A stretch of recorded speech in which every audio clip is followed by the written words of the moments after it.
I'm not calling for lockdown to be lifted. I accept it needs to stay in place. I'm not calling for a timetable. What I'm calling for is the Prime Minister to recognise there needs to be a next stage, and we need to talk about it.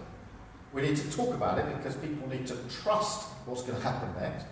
They need to plan, and if possible, political parties need to agree it. Do you think the Prime Minister has been too slow in coming up with these next steps? I think the government has been slow at almost every stage. Slow into lockdown, slow on testing, slow on protective equipment, and I fear we're going to be slow on an exit strategy. Countries across Europe, Wales and Scotland have already put a strategy out there, and we're risking being left behind again. But do you want to come out of lockdown now? No, I'm not calling for coming out of lockdown now. I completely support the government on that. So it's really a question about messaging about how you do it. You're not saying we should be out of this now. No, and it's really important that we distinguish this. There's a difference saying we've got to stay in lockdown now, which I agree, and saying we need a plan for what comes next. Because if we're going to plan for what comes next, things like testing and tracing, I think, are going to be part of that plan. So we need to take decisions now to make sure that when we get to it, we're ready and not behind the curve again. Are there specific areas in the economy or even around the country where you think we could be moving faster in terms of emerging from this? Well, I don't know about going faster, but if you look at the other plans and listening to the front line, as we're doing, it's obvious that people want answers on, are schools going to open? If so, is it going to be junior schools? Is it going to be primary schools? Because they raise different challenges. Which sections of the economy are likely to be reopened first? Because that matters. Lots of businesses are saying to me, we need to know if we're in the first tranche, in which case we need to plan. How do we socially distance at our place of work? Equally, if we're not in the first tranche, we've got real problems about furloughing and our own situation going forward. So people need answers to these questions. Let's be adults about it and have the conversation.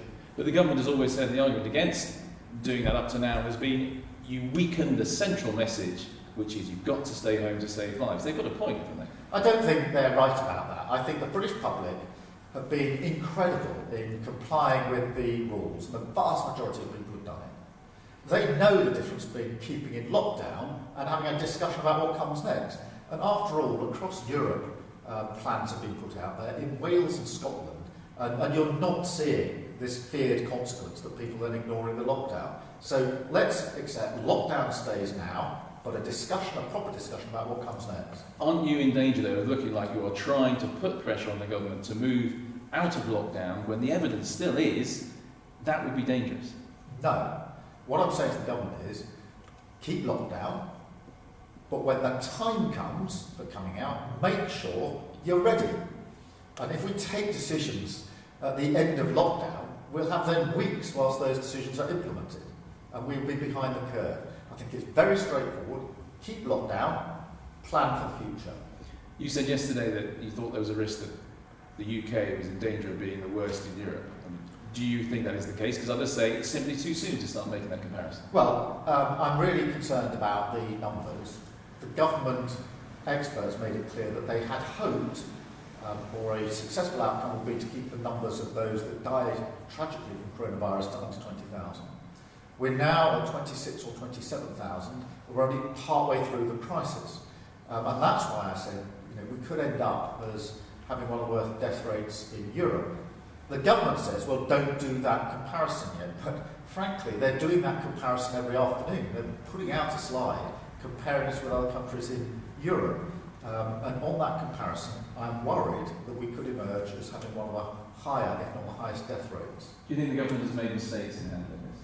Look, any government would struggle with a crisis like this. And I don't think it's credible for any politician to say that they or a different government would have done this without those challenges. Of course it's challenging. But we were slow into lockdown. We were slow on testing, slow on protective equipment, and now we're risking being slow on an exit strategy. But as the leader of the opposition at a time like this, isn't your job to swing behind the government and not to be sniping at them? The approach that I've taken is to say we'll be constructive, and that means where we think the government's getting it right, we fully support them. So on lockdown, 100%. On anything that keeps the infection rate down, 100% behind the government, and saying so. But we also have to have the courage to challenge, not for the sake of it, not to score a point. So we've challenged on testing and on protective equipment because things needed to change for the better.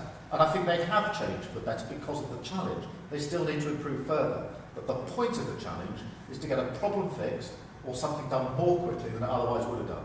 Do you think at the end of this there should be a public inquiry? I think it's inevitable there's going to be a public inquiry. I don't think now is the moment to focus on that, because now is the moment to focus on ensuring that the infection rate comes down and that we keep the death toll to the lowest we possibly can. And if you can get to a situation where you think you can emerge, what areas would you like to see coming out first from this situation? Well, I think it's very important that when we get through this crisis, that we don't go back to business as usual. We can't go out on a Thursday evening clapping our key workers and then go back to business as usual. Many of those key workers are undervalued and underpaid, and things are going to have to change when we come out of this crisis. Final question. Do you think the Prime Minister himself took his eye off the ball during this? Well, I don't think it's helpful at this stage for me to make personal comments about the Prime Minister. What is important is that the Labour Party supports the government where that's the right thing to do, but challenges it where it's getting it wrong to make things better and to speed things up. Thank you very much.